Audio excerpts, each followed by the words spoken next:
은혜 받으실 하나님의 말씀은 빌립보서 3장 7절에서 12절까지의 말씀입니다.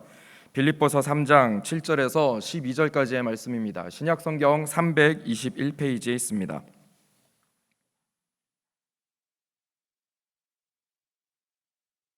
빌립보서 3장 7절에서 12절까지의 말씀을 합독하시겠습니다. 그러나 무엇이든지 내게 유익하던 것을 내가 그리스도를 위하여 다 해로 여길 뿐더러 또한 모든 것을 해로 여김은 내 주 그리스도 예수를 아는 지식이 가장 고상하기 때문이라. 내가 그를 위하여 모든 것을 잃어버리고 배설물로 여김은 그리스도를 얻고 그 안에서 발견되려 함이니 내가 가진 의는 율법에서 난 것이 아니요 오직 그리스도를 믿음으로 말미암은 것이니 곧 믿음으로 하나님께로부터 난 의라. 내가 그리스도와 그 부활의 권능과 그 고난의 참여함을 알고자 하여 그의 죽으심을 본받아 어떻게 해서든지 죽은 자 가운데서 부활에 이르려 하노니 내가 이미 얻었다 함도 아니요 온전히 이루었다 함도 아니라 오직 내가 그리스도 예수께 잡힌 바 된 그것을 잡으려고 달려가노라. 아멘. 할렐루야. 우리에게 좋은 일이 일어나게 될 줄 믿습니다. 저는 성경 본문 말씀을 중심으로 바울의 삶과 나의 삶이라는 제목으로 하나님 말씀 나누기 원합니다. 같이 한번 제목을 따라해 보실까요? 바울의 삶과 나의 삶. 성경 충만하여 하나님과 사람에게 칭찬받는 사람들을 매 주일마다 나누고 있습니다. 오늘은 사도 바울에 관한 이야기를 말씀드리기 원합니다. 부족한 종이 미군 부대에서 미국 가정들을 돌본 적이 있습니다. 한 2000년부터 2005년까지 미국 군인들 가정을 용산에서 이렇게 섬긴 적이 있었거든요. 그때 참 재미있는 것이 만약에 전쟁이 터지면 미국 시민권자들은요 한 곳으로 집결을 합니다. 특별히 군인 가정은 먼저 다 비행기에 태워서 미국 본토로 떠나고 나면 그 다음부터 전쟁이 시작이 됩니다. 그것을 보면서 당시 미국 시민권자의 갖고 있는 축복이 놀랍구나 그런 생각을 한 적이 있습니다. 2000년 전 고대 근동에서도 로마의 시민권자라고 하면은 모든 사람들이 부러워했던 상황이었습니다. 오늘 사도 바울은 태어날 때부터 로마 시민권자입니다. 모든 길은 로마로 통한다는 말이 있는 것처럼 이 로마 시민권자는 어디든지 이동할 수가 있었고요. 나라에서 주는 모든 혜택을 누릴 수가 있었습니다. 이 사도 바울은 길리기아 다소라는 지역에서 출생했습니다. 어렸을 때부터 가마리엘 문화에서 율법을 엄격하게 훈련받았기 때문에 하나님을 섬기는 것은요 특심이었습니다. 무지 열심히 섬겼습니다. 그래서 이 유대교를 대적하는 예수 믿는 사람들이 나타났다고 했을 때에 가장 먼저 발벗고 쫓아가서 체포하고 형장의 예술로 사라질 수 있도록 사형당할 수 있도록 조력했던 자가 바로 이 사도 바울이었습니다. 그러던 그가 어느 날 다메섹이라고 하는 길에서 예수님을 만나게 됩니다. 그리고 그가 완전히 변하게 되는 것이죠. 오늘날 사람들이 얘기하는 패러다임 시프트, 그가 볼 때는 생각의 변화, 삶의 변화, 그리고 모든 인생의 변화가 다가오게 됩니다. 오늘 이 금정구, 순복음 금정구에서 하나님을 만난 저 여러분들이 사도 바울처럼 변화되는 은혜가 있기를 주의 이름으로 축원드립니다. 사도 바울이 어떻게 하나님의 은혜 가운데에 성령 충만한 인생을 살았는지 세 가지 말씀드리기 원합니다. 첫 번째, 사도 바울의 지성의 변화입니다. 그는 오늘 성경 본문 말씀 3절로부터 쭉 읽어보면요, 나는 육신으로 것으로 따지자면 이 세상 어떤 누구보다 뒤질 것이 없다. 많이 배웠고 오늘로 치면 박사학위를, 그것도 해외에서 취득한 몇 가지 박사학위가 있을 정도로 탁월한 지성인이었습니다. 그가 자기 자신을 소개하며 빌립보서 3장 4절로 6절에 이렇게 얘기를 합니다. 같이 읽어볼까요? 시작. 그러나 나도 육체를 신뢰할 만하며 만일 누구든지 다른 이가 육체를 신뢰할 것이 있는 줄로 생각하면 나는 더욱 그러하리니 나는 8일 만에 할례를 받고 이스라엘 족속이요 베냐민 지파요 히브리인 중에 히브리인이요 율법으로는 바리새인이요 열심으로는 교회를 박해하고 율법의 의로 따져서는 나는 흠이 있다 없다?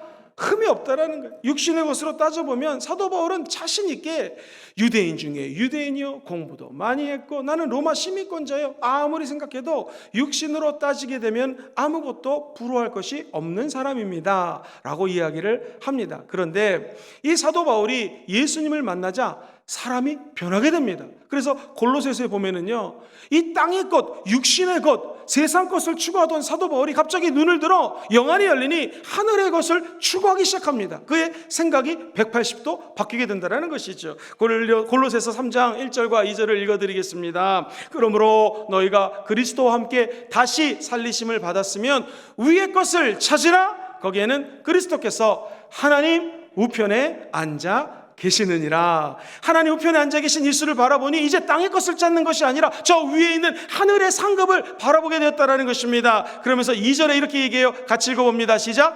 위의 것을 생각하고 땅의 것을 생각하지 마라. 사랑하는 성도님들, 우리도 예수 믿고 난 다음에는 우리의 생각이 이 세상에 썩어 없어질 것들을 추구하는 자가 아니라 하늘의 것을 생각하는 사도 바울처럼 변화되게 될 줄 믿습니다. 사람이 늘 실수가 많아요. 전 세계에서 요트를 쫙 운전해가지고 대서양을 횡단하고 세계 최고의 요트 운전하는 사람이 있었습니다. 그 사람의 이름은 마이클 플랭크라고 하는 분이었어요. 이분이 1992년도에 일찍이 세계 최고로 좋은 요트를 만듭니다. 그 당시 GPS를 달고요, 이 자동 무선 레이더를 달아서 세계 어느 곳에 배가 가든지 인공 추적 장치로 위치를 파악할 수 있는 최고의 역량과 기능을 갖춘 요트를 만듭니다. 요트 이름을 드디어 코요테라고 명명하고 바다를 향해 출발합니다. 어딜 가도 이 배는 무너지지 않을 그야말로 타이타닉 이상의 아주 훌륭한 배였습니다. 근데 웬일입니까? 11일이 지났는데요, 이 배가 소식이 두절된 거예요. 아무리 GPS를 추적해도 알 수가 없습니다. 이야기는 지금 나중에 포르투갈 지역에서 배를 만나게 됐는데 배가 완전히 뒤로 전복이 돼서 뒤집어졌습니다. 이 배는 여간에서는 넘어지지가 않거든요. 뒤집어지지가 않거든요. 전문가들이 조사를 했습니다. 왜 이런 일이 벌어졌을까? 그랬더니 결과가 나왔습니다. 플랜트가 자기 기술과 자기 힘을 믿고 겉으로는 완벽한 보트를 만들었지만 제일 중요한 밸러스트라고 해서 배의 균형을 잡아주는 기관이 밑에 있는데 이 보이지 않는 것을 잘못했다가 얘가 떨어져 나갔습니다. 그러니 중심을 잡을 수 없는 이 배는 전복이 되었다는 것이죠. 우리도 인생을 향하여 출발합니다. 예배 끝나면 세상으로 파송되어 나아갑니다. 저 여러분들이 세상을 향해 나갈 때 보이는 것만 가지고 이 세상에서 승리하는 것이 아니라는 것이죠. 눈을 들어 보이지 않지만 가장 우리 인생의 중심 되시는 분을 만나야 됩니다. 만약 배가 벨리스트라고 하는 무게의 중심 잡는 것이 중요하다면 우리 인생의 가장 최고의 중심은 무엇이겠습니까? 명예 아닙니다. 공부 많이 한 학식 아닙니다. 돈 아닙니다. 우리가 추구하는 모든 세상 것들 아닐 수 있습니다.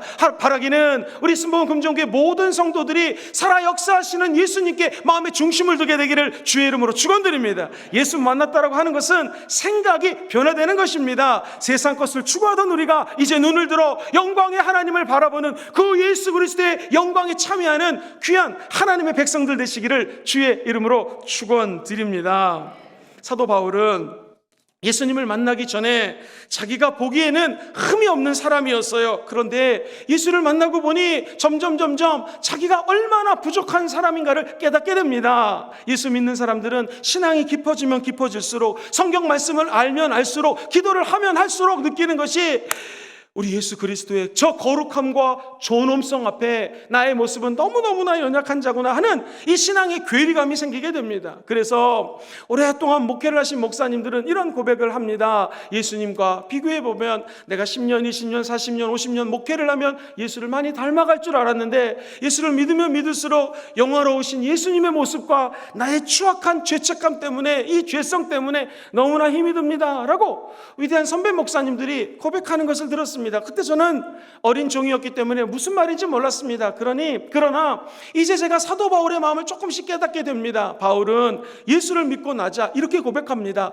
로마서라고 하는 책에 보면은 6장, 7장, 8절에 이런 고백이 나와요. 사도 바울이 이게 웬일입니까? 죄만 바라보면, 그렇게 예수를 열심히 했던 사도 바울이 죄하고 탁 달라붙는 자기의 죄성을 바라보게 된다는 것입니다. 내 마음에는 두 가지 내가 있어서 하나님을 쫓고자 하는 내가 있습니다. 예수님을 앙망하는 내가 있습니다. 주일을 예배드리면서 하나님을 사랑하고자 하는 우리 마음속에 신앙의 근본적인 물결이 출렁출렁 거린다는 거예요. 그러나 이상하게 죄만 보면 이 죄에도 힘이 있고 매력이 있기 때문에 죄하고 달라붙는 내 자신을 보기 때문에 오호라, 사도 바울의 고백입니다. 나는 곤고한 자로다. 영어 성경에 보면 What a wretched man that I am. 내가 이렇게 벌레반도 못한 사람이구나 하는 그의 죄책감 때문에 바들바들 떠는 모습을 우리는 성경을 통해서 보게 됩니다. 나중에 사도 바울은 고린도 전서에 보면은 이런 말을 합니다. 디모데전서 1장 15절에 자기가 얼마나 죄인 중에 괴수인지 이렇게 표현을 해요. 밑보다 모든 사람이 받을 만할 이 말이요 그리스도 예수께서 죄인을 구원하시려고 세상에 임하셨다 하였도다. 다음 말 같이 읽어볼까요? 시작.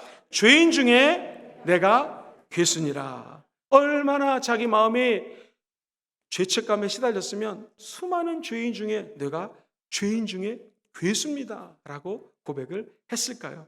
그러나 사랑하는 성도님들, 우리에게 소망이 있는 것은 아무리 우리 마음속에 죄책감이 있다 할지라도 예수 그리스도의 십자가를 믿고 의지하는 자들에게는요 동이 서가 먼 것처럼 우리 안에는 죄책감이 떠나가게 됩니다. 사도 바울도 로마서 8장에 이렇게 적혀 있습니다. 오히려 내가 하나님께 감사하리로다. 예수 그리스도 안에 들어가면 정죄함이 없어지나니 누가 나를 죄인이라고 손가락질 못한다는 거예요. 왜 그럴까요? 생명력이 있는 성령님이 죄의 법, 사망의 법으로부터 저와 여러분들을 자유케 했다는 것입니다. 고린도전서 13장 12절은 이렇게 고백을 합니다. 같이 읽어볼까요? 시작. 우리가 지금은 거울로 보는 것 같이 희미하나 그때에는 얼굴과 얼굴을 대하여 볼 것이요 지금은 내가 부분적으로 아나 그때에는 주께서 나를 아신 것 같이 내가 온전히 알리라. 사도 바울이 얘기합니다. 지금 우리는 완전하지 않기 때문에 희미합니다. 100% 알지 못합니다. 각자 전공한 게 있을 것입니다. 그러나 그 전공한 것도 우리가 100% 다 아는 것이 아닙니다. 제가 여의도에서 신학연구소 소장할 때 일입니다. 함께 일하시는 분들이 해외에서 박사학위를 취득했는데 무려 7분의 신학박사, 철학박사님들이 저랑 같이 일을 했습니다. 신학연구소장님, 우리가 커피를 마시면서 이런 얘기를 했습니다. 내가 공부 많이 하고 해외에서 주로 박사학위를 받았기 때문에 공부 많이 해서 신학에 대해서 아는 거라고 생각하고 박사학위 마치고 귀국했는데 마침 학교에서 학생들을 가르치다 보니 내가 아는 지식은 요만도 못한다는 것을 깨닫습니다. 저도 마찬가지입니다. 아무리 해외에서 학위를 하고 와도 내가 아는 신학적인 지식은 저 해운대 앞바다에 가서 물을 바가지로 퍼가지고 이게 예수님입니다, 하나님이다 하는 거랑 똑같아요. 왜? 우리 하나님은 너무나 넓고 신명막측하기 때문에 그 하나님에 대해서 희미하게 압니다. 어찌 보면 제가 설교하는 것도 우리 하나님의 진리 말씀 중에서 아주 극소수의 일부분을 얘기하는 것인지 모르겠습니다. 그러나 우리에게 소망이 있습니다. 예수 부활하신 그 부활하신 예수를 만나면 저와 여러분들은 천국에 갈 것입니다. 그때는 희미한 것이 아니라 확실하게 주님과 얼굴과 얼굴을 맞대고 주님의 영광에 참여하게 될 것입니다. 지금 우리가 연약하고 부족하여서 하나님 일을 하는데도 너무나 연약합니다. 부족합니다. 매일매일 성경 말씀 공부하고 1시간 기도하는 게 얼마나 힘드십니까? 성도님들 만나게 되면은요, 다니엘 21일 말씀 양육하느라고 너무너무 힘들다고 얘기를 합니다. 애기 엄마들은 애기 돌봐야 되는데 하고, 그러나 우리가 희미하게 아는 것 같지만 이것이 쌓이다 보면 예수를 닮아가는 기적이 임하게 될 줄 믿습니다. 급기야 사도 바울은요, 엄청나게 많이 하나님에 대한 지식, 신학적인 지식이 있었는데 그 많던 지식을 배설물로 여긴다고 이야기를 합니다. 그러면서 고백하기를 바울이 그리스도를 아는 것이 이 세상에 있는 모든 지식보다 최고로 고상한 지식임을 깨달았다고 얘기를 합니다. 오늘 본문 8절에 이렇게 적혀져 있습니다. 같이 한번 8절 9절 두 절을 읽어보도록 하겠습니다. 8절부터 시작. 또한 모든 것을 해로 여김은 내 주 그리스도 예수를 아는 지식이 가장 고상하기 때문이라. 내가 그를 위하여 모든 것을 잃어버리고 배설물로 여김은 그리스도를 얻고, 9절입니다. 시작. 그 안에서 발견되게 하니라. 사랑하는 성도님들, 사도 바울이 이렇게 얘기합니다. 내가 예수를 만나고 맞더니 내가 알고 있던 그 수많은 지식들 중에서, 내가 갖고 있는 철학들 중에서 예수를 넘어갈 수 있는 그 지식이 없더라는 것입니다. 내가 알고 있는 모든 것들을 종합해봐도 예수 그리스도를 아는 것이 가장 최고의 지식이요, 가장 존엄한 지식이요, 존귀한 지식이라고 사도 바울은 고백하는 것입니다. 그러면서 내가 그동안 갈고 닦던 철학적인 지식들, 사변적인 지식들, 내가 알고 있는 모든 알미 따지고 보니 배설물과 같더라. 성경에 배설물이라고 적혀 있지, 정확히 얘기하면 내가 알고 있는 모든 것 똥으로 여긴다라는 것입니다. 아무것도 아니라는 것이, 쓸모없다라는 것입니다. 오늘 저와 여러분들이 알고 있는 하나님에 대한 편견과 가식과 조금 알고 있는 것들이 배설물처럼 여기게 되기를 주의 이름으로 축원드립니다. 그러면 어떤 일이 벌어지겠습니까? 그 존귀하신 그리스도를 얻게 되는 것입니다. 그리스도를 얻기 원하시는 분들은 아멘 해볼까요? 예수를 얻으면 우리는 예수님 안에서 자기 자신을 새롭게 발견하게 됩니다. 어떠한 죄가 있어도, 과오가 있어도 예수 안에 들어가는 자들에게는 그 죄가 없어지는 것입니다. 우리의 눈물을 하신 하나님께서 우리의 눈물을 닦아주시는 것입니다. 이 어려운 코로나19 시기에 예수 믿는 것이 얼마나 어렵습니까? 교회 나오는 것이 두려울 때가 있습니다. 세상 사람들이 손가락질할 때가 있습니다. 그러나 사랑하는 성도님들, 우리가 알고 있는 저 모든 지식들, 세상 사람들이 얘기하는 것들을 배설물로 여기시게 되기를 주의 이름으로 축원드립니다. 그러면 하나님의 도우심의 손길이 나타나게 될 것입니다. 소련의 소설가 도스토옙스키라는 유명한 소설가가 있습니다. 이분이 이 28세에 사회주의 혁명단체에 가입했다라는 죄명 때문에 영하 50도나 되는 추울 겨울날 사형장으로 끌려갑니다. 마침 오른쪽에 한 사람, 왼쪽에 한 사람이 십자가 나무 같은 데 묶여 있습니다. 총이 있기 때문에 총으로 먼저 두 사람을 죽였습니다. 이제 이 총 방아쇠 당기는 소리가 들릴랑 말랑합니다. 짧은 1, 2분의 시간이 남았습니다. 그동안 살았던 삶을 돌이켜봅니다. 아름다운 자연을 쳐다보며 이제 나도 죽겠구나 하는데 이게 웬 은혜입니까? 순간 황제의 특사가 도착합니다. 그리고 황제의 특명으로 이 도스토옙스키의 삶이 연장이 되게 됩니다. 그리고 그는 그 이후에 수많은 문학작품을 통하여 예수 그리스도의 눈에는 보이지 않지만 영생이 있음을 그의 작품에서 조명하게 됩니다. 그가 죽을 때에 마지막 남긴 고백을 한번 같이 읽어보시죠. 시작. 나는 예수 그리스도가 없는 상태 하에 인간을 상상할 수 없다. 예수님의 십자가를 믿고 구원의 은총 가운데 있을 때만이 참된 인간이 될 수 있다. 그렇습니다. 그가 알았던 과거의 지식이 떠나가고 예수 그리스도의 영원한 영적인 지식이 자리 잡게 되었습니다. 그렇다면 우리가 알고 있는 모든 것들을 잠시 내려놓고 하나님의 마음으로 성경 말씀을 머릿속에 집어넣게 되기를 주님의 이름으로 축원드립니다. 두 번째로 사도 바울은 이 감정이 변하게 됩니다. 본문 11절에 보면 사도 바울의 그 마음을 이렇게 담아서 표현하고 있습니다. 같이 읽어볼까요? 시작. 어떻게 해서든지 죽은 자 가운데서 부활에 이르려 하노니. 오늘 사도 바울이 가슴속에 뜨거운 마음으로 저와 여러분들에게 얘기합니다. 어떻게 해서든지, 시작. 어떻게 해서든지, 아니 조금 더 안타까운 마음, 감정 충만하게, 시작. 어떻게. 성가대가 제일 잘해요.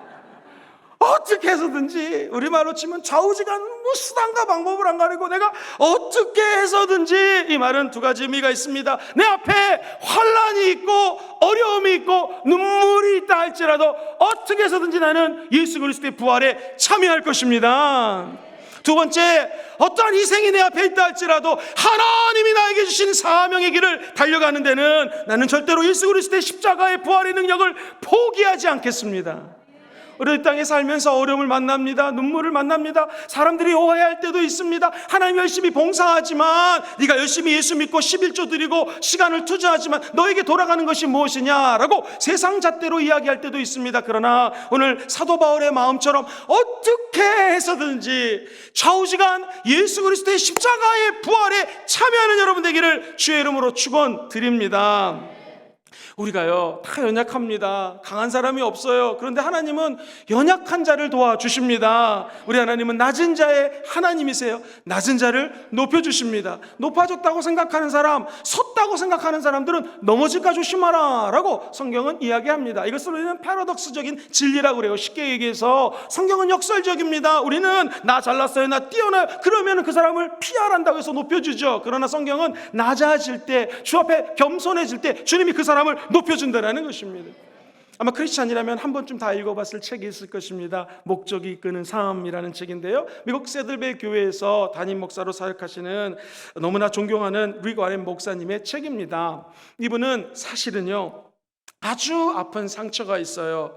이 병명이 정확하진 않은데 간질병의 일종인 희귀병을 앓고 있습니다. 사람이 아드레날린이 몸속에서 분비가 되면 이 몸속에서 체내에서 분비가 되고 없어져야 되는데 온몸에 넘쳐나보다 보니까 정신을 잃고 간질병 같은 증상이 나타나는데요, 특별히 시력이 암울암해지고 큰 고통을 수반하게 됩니다. 본인이 고백하기를 저는 엠파이어 스테이트 빌딩 올라가가지고 손가락 하나로 내 육체를 걸고 있는 것 같은 아픔입니다. 너무 힘들다라는 거예요. 사랑하는 성도님들 생각해 보십시오. 이렇게 설교하는 목사님이 간질병이 언제 나타날지 몰라요. 그러니 부목사님들을 세워놓고 내가 만약 간질병이 걸려서 밖으로 나가면 두 건강하신 목사님이 나 집사님이 저를 밑으로 내려보냅니다. 그리고 부목사님이 설교하는 거예요. 얼마나 힘들겠습니까? 한 번은 성도들이 모였는데 하루에 한 번 설교하는 게 어렵더래요. 주일날 주여 저는 딱 한 번만 설교하면 좀 습니다. 두 번 못합니다. 그런데 사람들이 자꾸 몰려드니까 어쩔 수 없이 예배를 1부, 2부로 나눕니다. 두 번 설교해야 돼요. 주여 두 번이면 됩니다. 난 세 번 못합니다. 성도들이 또 몰려드니까 1부, 2부, 3부로 나누는 거예요. 난 이제 세 번밖에 못합니다. 네 번 못합니다. 또 2만 명이 되는 성도가 몰려오니까 1부, 2부, 3부, 4부로 나누는 거예요. 그를 통하여 하나님은 말씀하시는 것 같습니다. 약할 때 강함을 준다는 거예요. 사람은 하나님 앞에 어찌할 바를 몰라서 낮아질 때가 있습니다. 그때가 주님이 주시는 기회입니다. 하나님이 주시는 어떻게 해서든지 하나님의 영광에 참여하는 찬스로 변화되기를 주의 이름으로 축원드립니다.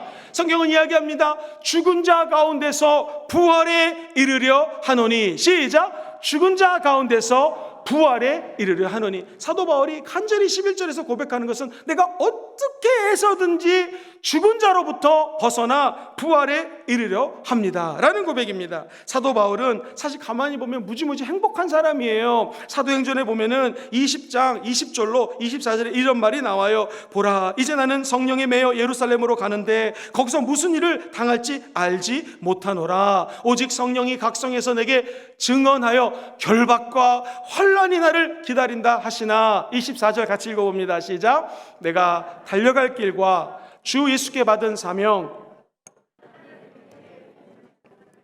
마치려 하면은 나의 생명조차 조금 더 귀한 것으로 여기지 아니하노라. 사도 바울은 내 생명조차 귀하게 여기지 않는다. 그 이유는 하나님이 나에게 시키신 일이 있습니다. 사명이라고 합니다. 그 사명을 감당하기 위함입니다. 그래서 11절을 다시 한번 읽어보겠습니다. 11절에 이렇게 고백을 합니다. 시작. 어떻게 해서든지 죽은 자 가운데서 부활에 이르게 하매니. 할렐루야.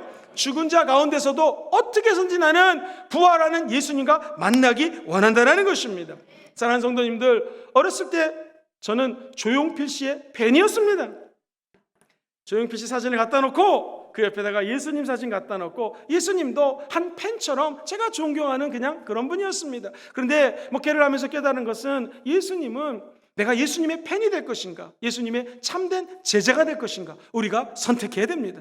단순히 예수님이 나에게 은혜를 주시고 복을 주시기 때문에 나는 그냥 팬처럼 예수님 좋아요, 과연 이런 성도인가, 아니면 예수를 목숨 걸고 따르고자 하는 제자의 마음을 품고 있는지 생각해 보시기를 주의 이름으로 축원드립니다. 성경에 보면은 제자들은요, 첫째 자기를 부인하라고 얘기를 합니다. 제자들은 자기의 십자가가 있다고 합니다. 그 십자가를 짊어지라는 것입니다.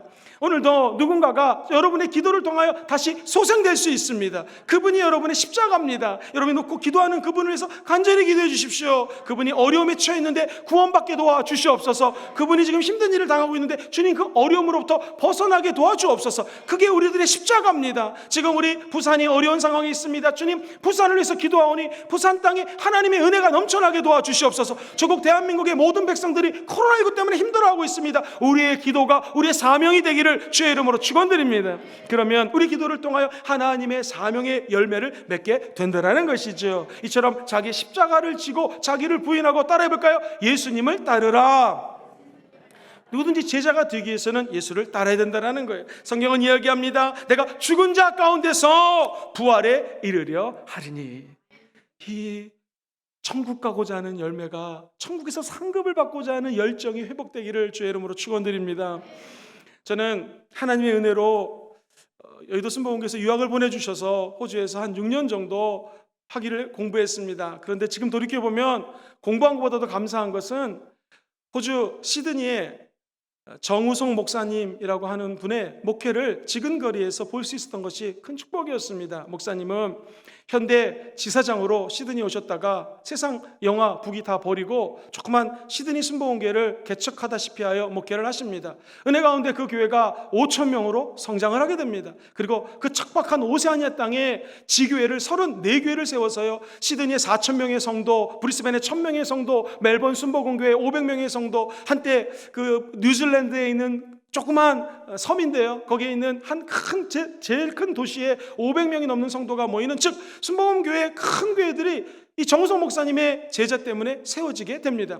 어느 날 제가 한국에서 일을 하고 있는데, 귀국해서 일을 하고 있었는데 연락이 왔습니다. 목사님 유독하시다고. 바로 비행기를 끊어 호주에 갔지만 목사님께서 2014년 3월 27일 소천하셨습니다. 천국 가셨습니다. 너무나 눈물이 나서 한참을 울었습니다. 호주랑 우리나라의 장례 문화가 틀린 게 있어요. 우리나라는 장례식 때 그 죽으신 분의 얼굴을 보지 않지만 이제 마지막 뷰잉이라고 그래서 이 관에 천국 가신 분을 넣고 모든 성도가 한 명씩 나와서 꽃을 헌화하면서 천국 가신 그분의 얼굴을 마지막으로 봅니다. 저도 목사님 얼굴을 보는데요, 살아 계셨을 때보다 더 환한 모습을 지으시면서 거의 순교하셨거든요. 금식을 천국 가시는 그 달도 3일을 금식하셨기 때문에 힘도 없고 야유였을 텐데 너무나 평안한 가운데 정말로 밝게 웃으시면서 천국 간 모습을 본 적이 있었습니다. 그때 저는 이렇게 기도했습니다. 하나님, 저도 언제 천국 갈지 모르지만 천국 갈 때 제 모습이 이런 모습이 되게 도와 주시옵소서. 사도 바울의 마음입니다. 내가 어떻게 해서든지 죽은 자 가운데 저 천국의 소망을 가지고 달려가노라. 이 땅에서 큰일을 하지 않아도 좋습니다. 한 영혼을 위하여 하나님의 마음 품고 달려간다면 오늘 이 사도 바울의 고백처럼 한 가지라도 좋으니 어찌하셔든지 죽음을 극복하고 부활하신 예수를 만나는 귀한 성도들 되시기를 주의 이름으로 축원드립니다. 마지막 세 번째로, 사도 바울은 그의 삶의 변화가 일어났습니다. 복음을 실천할 수 있는 사람이 되었다라는 것이죠. 오늘 보면 10절에 이런 고백이 담겨져 있어요. 같이 읽어봅니다. 시작. 내가 그리스도와 그 부활의 권능과 그 고난의 참여함을 알고자 하여 그의 죽으심을 본받아. 자, 성경 말씀 잠깐 띄워보시면 내가 그리스도, 예수님의 부활과 그 권능이 있다라는 거예요. 여러분, 예수님의 부활에는 권능이 있습니다. 과거에 어떤 죄가 있어도 주님 용서하십니다. 오늘 문제가 있어도 주님의 부활하신 능력으로 해결해 주십니다. 우리의 미래를 부활하신 예수님이 보장시켜 주십니다. 그런데 그 고난을 함께 지는 제자들에게 축복도 형통함도 알려주신다는 것입니다. 여기서 두 가지 단어를 주목해 볼 필요가 있습니다. 한번 따라해 볼까요? 알고자 하여 그의 죽으심을 본받아. 자, 이제 저를 봐주시죠. 알고자 하여라고 하는 단어는요, 이 굉장히 중요한 의미를 갖고 있습니다. 예수님을 더 알기 원합니다. 이 말은 흔히 지적으로 주님을 더 알겠습니다처럼 느껴지시죠? 그게 아닙니다. 헬라어로는 기노스케인이라는 단어를 쓰는데요, 이 말은 히브리 말 중에서 야다라는 말이 있어요. 그 말은 알다라는 말인데요, 아는 것이 그냥 아는 것이 아니라 신랑과 신부가 결혼을 합니다. 그러면은 옛날엔 여자친구 남자친구였지만 이제 옷을 벗고 함께 지냅니다. 그야말로 성경 말씀 그대로 옷을 벗고 있어도 부끄러움을 알지 못합니다. 그리고 10년 20년 살면 서로 체험하기 때문에 어떤 스타일의 남편인지 아내인지 알게 된다는 것이죠. 그래서 야다, 안다라는 것은 이 의미입니다. 오늘 이 기노스케라고 하는 헬라어는 이 야다라는 히브리 말을 70인형 번역을 할 때에 이 헬라어로 번역할 때 쓰인 바로 이 표현입니다. 다시 말해서 내가 예수님을 더욱더 알기 원한다는 것은, 한번 따라해볼까요? 예수님을 체험하기 원합니다. 바울은 예수님을 체험했습니다. 단순히 역사적인 지식적인 예수를 안 것이 아니라 내 삶에서 남편과 아내가 삶으로 체험하듯이 사도 바울은 예수를 체험했다는 것입니다. 우리가 이 삶을 어떻게 예수와 함께 동행하며 실천할 수 있겠습니까? 축원하기는 날마다 예수님을 체험하시게 되기를 주의 이름으로 축원드립니다. 우리 순복음은 체험을 강조합니다. 맞습니다. 방언도 말하고 주님의 살아계심을 체험합니다. 그런데 복 중에 가장 큰 복이 무엇입니까? 단순히 축복받고 단순히 방언 바라는 거 축복일 수 있죠. 더 큰 축복이 있습니다. 그것은 임마누엘, 예수님과 동행하는 것이 가장 큰 축복입니다.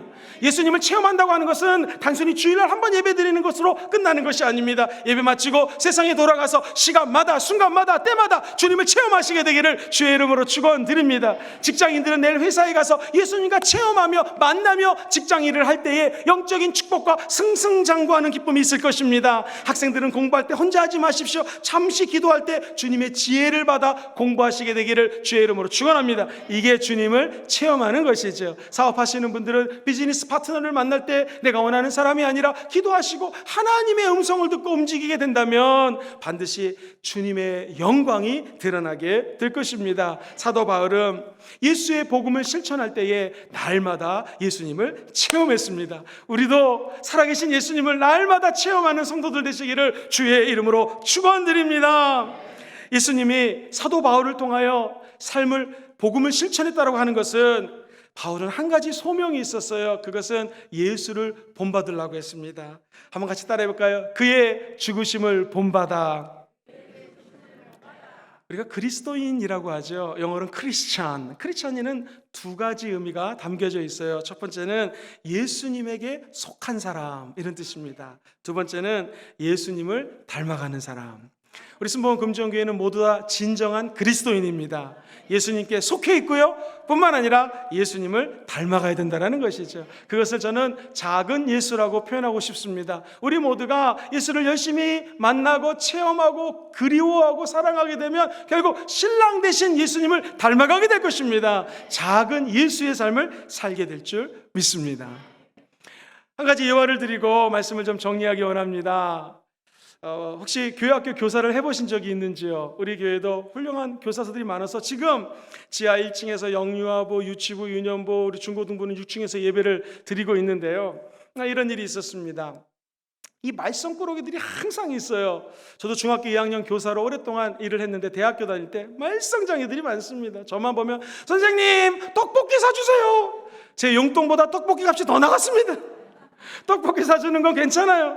얼마나 말썽을 피우는지 예배 때 떠들고 장난치고, 요즘엔 다 이 핸드폰 하나로들 막 다들 난립니다. 그런데 옛날에도 이런 일이 있었대요. 한 아가씨가 스코틀랜드에서 교회학교 선생님을 하는데 얼마나 이 장난꾸러기 소년이 있는지요. 어렵게 힘들게 옷을 사다가 이 꼬마에게 갖다 주면은요, 너 이거 주일날 입고 와라. 주일날 다시 얘를 데리러 가려면 옷이 더러워져서 걸레가 되어 있고요, 말썽 이런 말썽꾸러기가 없다고 합니다. 그래서 몇 번 하다가 하도 애가 말썽을 피니까 부장 선생님을 찾아갔어요. 선생님, 나 도저히 이 아이를 관리할 수가 없습니다. 이거 어떻게 하면 좋겠습니까? 근데 감사하게도 이 부장 선생님이 기도 많이 하고 성령 충만한 분이셨나 봐요. 이렇게 얘기를 하다고 합니다. 선생님 힘들죠? 저도 그런 힘든 일이 있었습니다. 우리가 이 힘든 일 할 때 예수와 함께 죽는다고 생각합시다. 예수와 함께 죽는 건 고난이지만 죽음이 있어야 부활이 있습니다.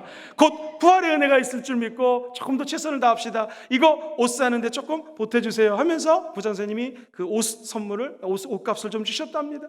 그래서 이 선생님이 지치지 않고 이 아이에게 옷을 갖다 주고 사랑의 교제를 했습니다. 사랑하는 성도님들, 이 말썽장애는 어떻게 됐을까요? 나중에 훌륭하게 자랍니다. 그리고 중국 땅에 선교사로 간 로버트 스미슨이라고 하는 유명한 선교사요 목사님이 되었다라는 것입니다. 우리 주변에 우리의 마음을 상하게 하고 힘들게 하는 분이 있습니까? 이때가 예수를 닮기 위한 절호의 찬스입니다. 더 낮아지시고 더 사랑하시고 더 전화해 주시고 더 카톡으로 위로해 주시고 더 안아주시면 하나님의 은혜가 임하게 될 것입니다. 내가 저 사람이 아무리 싫어도 불러서 커피 한 잔 사주시고 따뜻한 마음으로 위로해 주고 격려할 때 우리를 하나님이 칭찬하실 것입니다. 사람들이 칭찬하게 될 것입니다. 순복음 금정교회 이런 축복의 열매가 맺어지게 되기를 주의 이름으로 축원드립니다. 말씀을 정리합니다. 사도 바울, 예수님을 만나자 첫 번째, 바울의 지성이 변화되게 되었습니다. 사도 바울은 더 이상 육체를 신뢰하지 않아요. 그의 지식을 믿지 않습니다. 그리고 하나님의 영광을 그리워하고 고대하는 사람으로 변화되게 됩니다. 바울은 이렇게까지 고백을 합니다. 그리스도를 아는 지식이 가장 고상함이라. 우리도 우리 예수를 만나 우리가 알고 있는 모든 암과 지식이 변화되기를 주의 이름으로 축원드립니다. 사도 바울은 예수를 만나자 그 마음의 감성이 변화되게 됩니다. 한번 따라해 볼까요? 어떻게 해서든지 이 말은 환난이 다가와도 어떤 희생이 있어도 나는 이것을 감내하고 예수 부활에 참여하겠다. 할렐루야.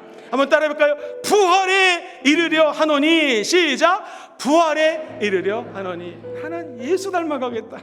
작은 예수로 살겠다. 이런 고백하시기를 주의 이름으로 축원합니다. 마지막 세 번째로 사도 바울이 삶에 어떻게 실천했습니까?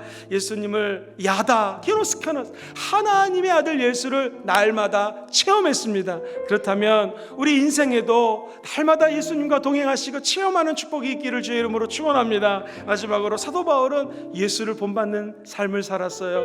작은 예수로 살아갔습니다. 우리도 연약함이 있지만 부족함이 있지만 끝까지 십자가 부여잡고 예수만 닮아가시고 예수만 사랑하시고 예수 부활에 참여하는 모든 순복음 금종교회 공동체가 되시기를 주의 이름으로 축원드립니다.